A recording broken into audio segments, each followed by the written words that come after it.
ప్రభువైన యేసుక్రీస్తు నామంలో మీ అందరికీ మరి ఉదయకాలపు మరి ఈ వీడియో వీక్షిస్తున్న మీ అందరికీ ప్రభు పేరట శుభాభి వందనాలండి. దేవుడు మిమ్మల్ని దీవించి ఆశీర్వదించి దీవించునుగాక. మరి మీరు కోరిన విధంగా, ఆశించిన విధంగా, ప్రార్థించిన విధంగా మీ అక్కర్లు అవసరతలు ప్రభు తీర్చి మీ చింత యావత్తును మొత్తాన్ని కొట్టివేయునుగాక.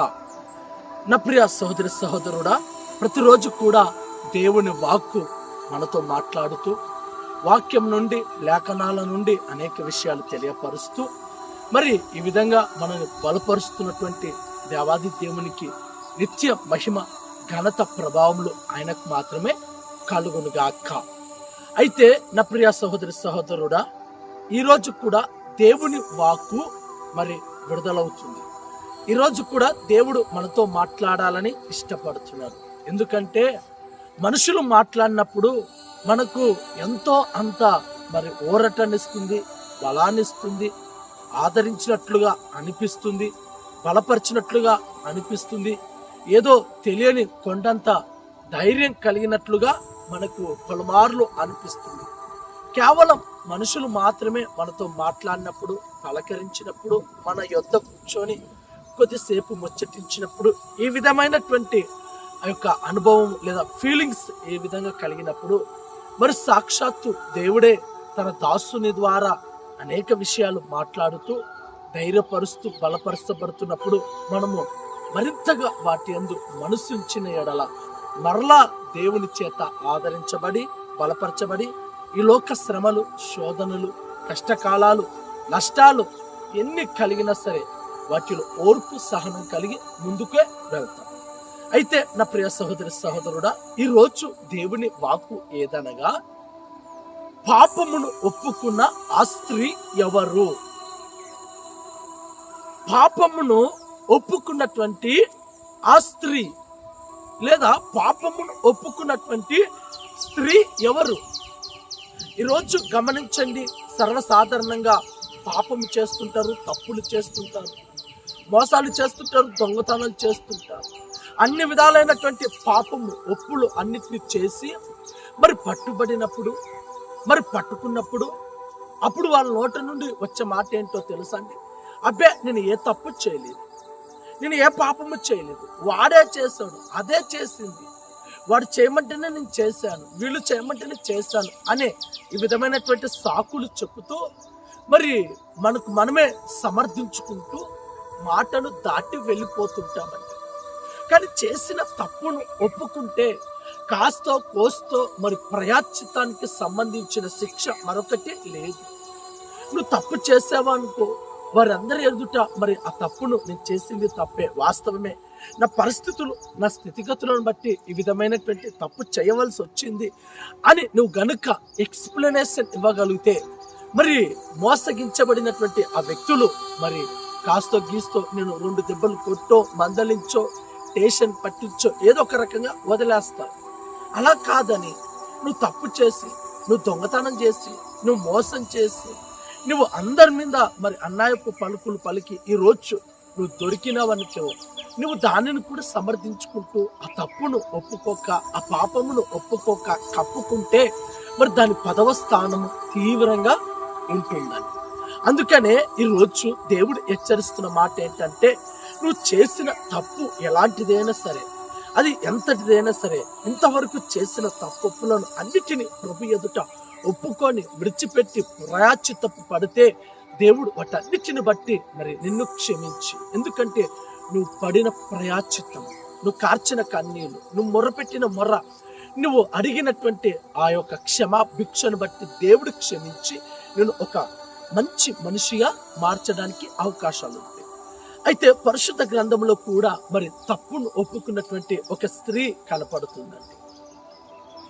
వాస్తవానికి మరి పరిశుద్ధ గ్రంథంలో చాలా మంది పాపము చేసి, చాలా మంది తప్పులు చేసి, చాలా మంది అక్రమ సంబంధాలు పెట్టుకొని, చాలా మంది మోసాలు చేసి, చాలా మంది కూడా మరి ఒకటి తర్వాత ఒకటి తప్పు వెనక తప్పు చేస్తూ వెళ్ళిపోతూ ఉన్నారు. కానీ తప్పును ఒప్పుకున్న వ్యక్తులు మాత్రం అరుదుగా కనపడతారు. చాలా కొద్ది మందే పరిశుద్ధ గ్రంథంలో తమ తప్పులను మరి ప్రవక్తల ఎదుట కానీ, యాజకుల ఎదుట కానీ, సేవకుల ఎదుట కానీ, దేవుని ఎదుట కానీ, సంఘంలో కానీ, సమాజంలో కానీ, మరి పల ప్రాంతాలలో కొంతమంది మాత్రమే తాము చేసినటువంటి పాపమును, తాము చేసినటువంటి తప్పులను, తాము చేసినటువంటి నేరములను ఒప్పుకున్న వారుగా కొంతమంది కనబడుతున్నారు. ఆ కొంతమందిలో ఒక స్త్రీ ఉందండి. ఈ స్త్రీ ఎలాంటిదంటే మరి ఒకరితో కాదు తన మరి సంసారం జీవితం చేసి, ఒకరిని కాదండి చేసుకునేది. ఈ స్త్రీ ఇంచుమించుగా 5 మంది భర్తలను కలిగి వారిని కూడా విడిచిపెట్టి మరి 6వ వ్యక్తితో కలిసి బ్రతుకుతున్నటువంటి ఈ యొక్క అమ్మాయి అండి. ఈ అమ్మాయి ఎవరో కాదు, మనకందరికి బాగా తెలుసు. ఎవరంటే సమరయ స్త్రీ అనబడినటువంటి ఈ స్త్రీ.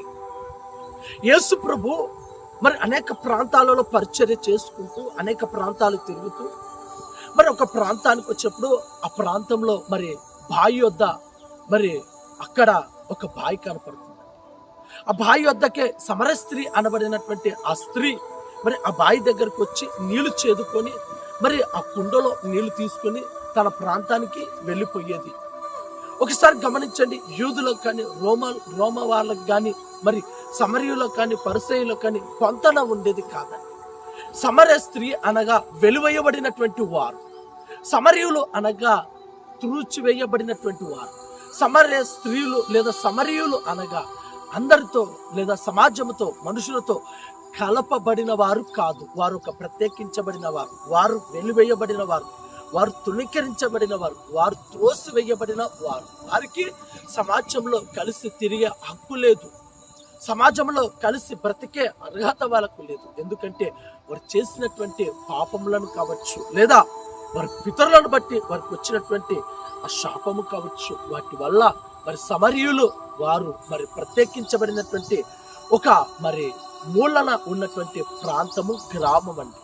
ఆ గ్రామంలో నుండి మరి వారు ప్రతిరోజు కూడా నీళ్లు చేదుకుంటూ వెళ్ళిపోయేవారు. ఆ రోజు ఎండాకాలం కాబట్టి మరి స్త్రీ ఒక్కటి నీళ్లు చేదుకోవడానికి వచ్చింది. ఆ ప్రాంతానికే యేసు ప్రభు ఆయన శిశువులు వచ్చి మరి అలసటగా ఉంది, ఆహారం తీసుకురాపండి అని యేసుక్రీస్తు తన శిష్యులను పంపించి తను ఒక్కడిగా ఆ బావి వద్ద మరి కూర్చొని ఉన్నాడండి. దాహం వేసింది. అప్పటికి అక్కడికి ఆ స్త్రీ వచ్చింది కదండి, సమరయ స్త్రీ వచ్చింది, నీళ్లు చేదుకుంటుందండి. యేసుక్రీస్తు ప్రభుల వారు వచ్చి ఆ అమ్మాయి దగ్గర, అమ్మా మరి చేదినటువంటి ఆ నీళ్ళలో కొన్నిటిని నాకు పోస్తే నేను తాగుతాను అని చెప్పేసి యేసుక్రీస్తు ఆ సమరయ స్త్రీని అడిగాడు. అంతలో సమరయ స్త్రీ ఏం చేసిందంటే, అయ్యా మీరెవరో కొత్తగా ఉన్నట్టున్నారు, మీరు ఎవరో మా ప్రాంతానికి కొత్తగా వచ్చినట్టున్నారు, మేమేంటో, మా పరిస్థితులు ఏంటో, మా స్థితిగతులు ఏంటో, మేము ఎలాంటి వారమో మరి మా గురించి మీకు పూర్తిగా తెలియనట్టుంది. మరి మాతో కలిసి మీరు మాట్లాడినా, లేదా మా నుండి ఏదైనా సహాయం కోరినా, లేదా మేము ఏదైనా మీకు ఇచ్చినా మరి దాని పదవ స్థానము లేదా దాని శిక్ష పరిణామము ఎలా ఉంటుందో మీకు తెలియదనుకుంటే బహుశా మీరు ఈ ప్రాంతానికి కొత్తగా వచ్చారేమో. కాబట్టి మేము మరి సమరయులం, మేము మరి తృణీకరించబడిన వారు, మేము వెలివేయబడిన వారు, మేము సమాజంలో కలిసి బ్రతికిన వారం కాదు, సమాజంతో కలిసి జీవించిన వారం కాదు. ఎందుకంటే మాకున్నటువంటి ఆ పేరును బట్టి మమ్మల్ని మరి వెలివేశారు అని మరి ఆ సమరయ స్త్రీ యేసుక్రీస్తుతో బదులిస్తుంది. ఎందుకంటే యేసుక్రీస్తు దేవుడు మరి అవునని తనకు తెలియక ఆ రకంగా మాట్లాడుతుంది.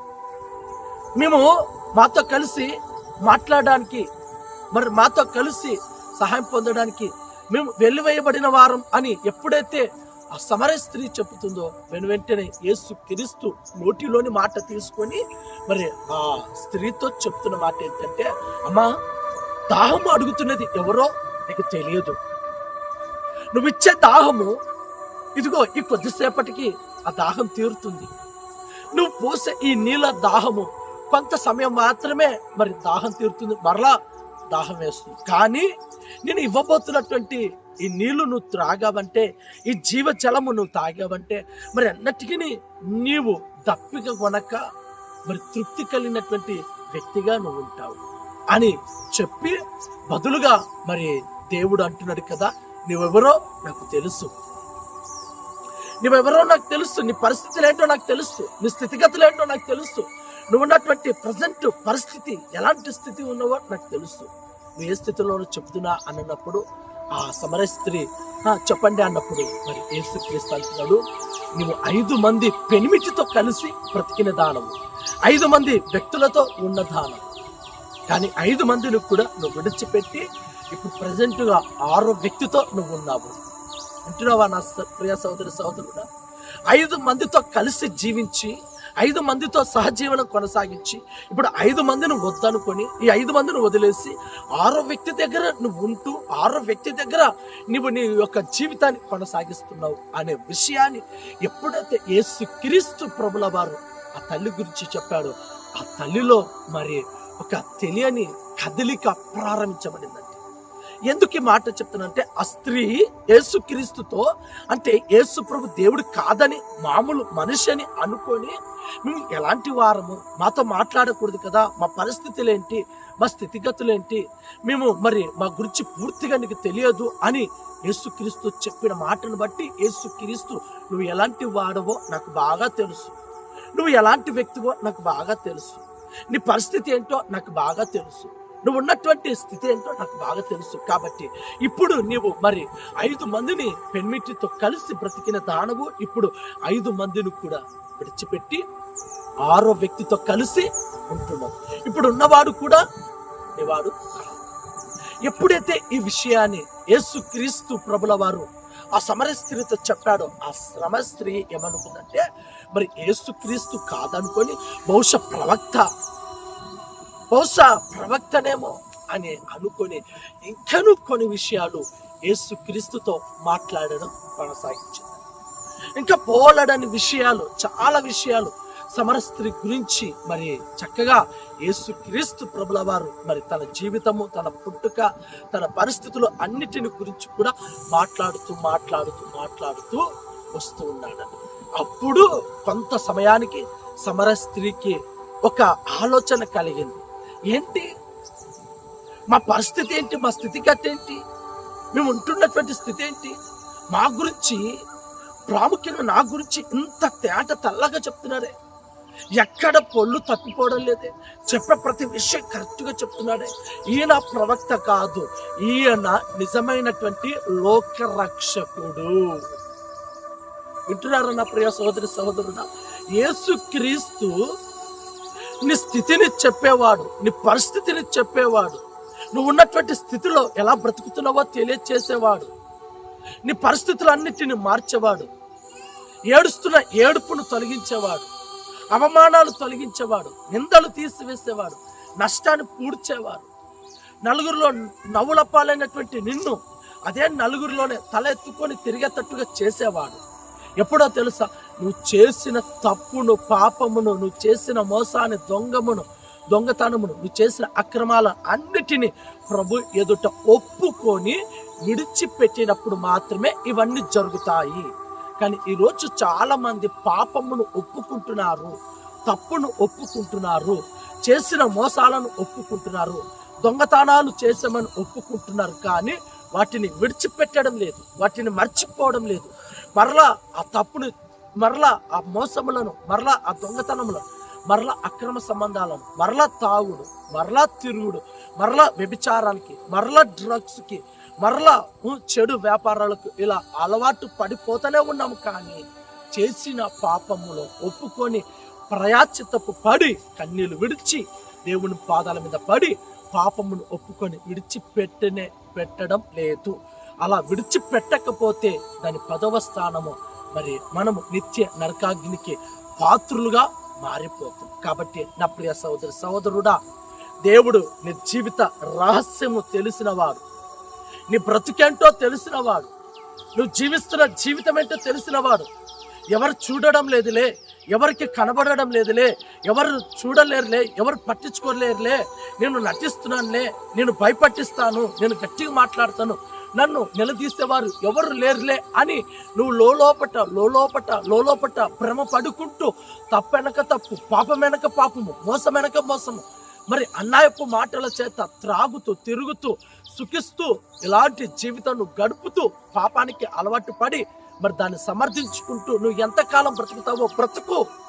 ఒక రోజు వస్తుంది, ఎవరు చూడలేదులే అనుకున్న నీవు మరి యేసుక్రీస్తు అందరి ఎదుట నేను బట్టబయలు చేస్తాడు. అందరి ఎదుట నీ జీవితం నర్రోడ్డు పాలైపోతుంది. అప్పుడు అవమానించబడి, అప్పుడు తుణీకరించబడి ఏమి చేయలేని పరిస్థితుల్లో దిగజారిపోతావు.